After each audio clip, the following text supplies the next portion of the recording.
मराठा समाजाचे नेते मनोज जरांगे पाटील राजधानी नवी दिल्लीमध्ये आलेले आहेत. शौर्य पाटीलच्या कुटुंबाची भेट घेण्यासाठी आणि त्यांच्या भेटीसाठी खासदार पोहोचायला सुरू झालेले आहे.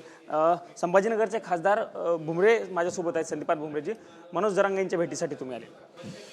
मनोज दादा पहिल्यांदाच दिल्लीत आलेले आणि शौर्य पाटील कुटुंबाला भेटण्यासाठी आलेले आणि त्यांना दादाला भेटण्यासाठी मी इथं आलेलो आहे. शौर्यने आत्महत्या करून जवळपास 1 महिना उलटला, पण न्याय मिळत नाहीये त्याला अद्यापर्यंत.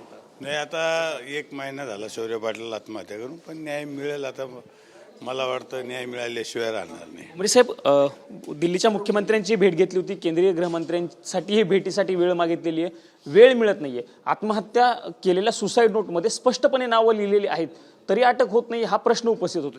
मला काय वाटतं की केंद्रीय मंत्र्याची भेट होईल, भेट मिळणारच. आणि जे काही आता चिठ्ठीमध्ये लिहिलेलं आहे आत्महत्येमध्ये, त्याच्यामध्ये निश्चितच मला वाटतं न्याय मिळाल्याशिवाय राहणार नाही. शेवटचा प्रश्न विचारतो, आंदोलन करण्याची गरज पडली मनोज जरांगे पाटलांसोबत तर तुम्ही सोबत असाल? कायम सोबत असतो.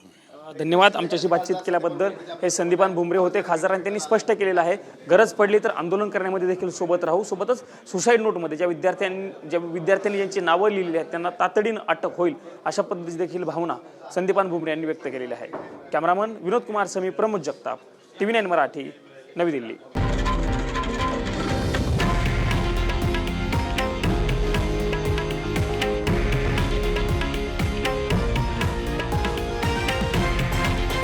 हे आहे देशातील नंबर 1 न्यूज नेटवर्क आणि आपण पाहत आहात TV9 मराठी, एकमेव.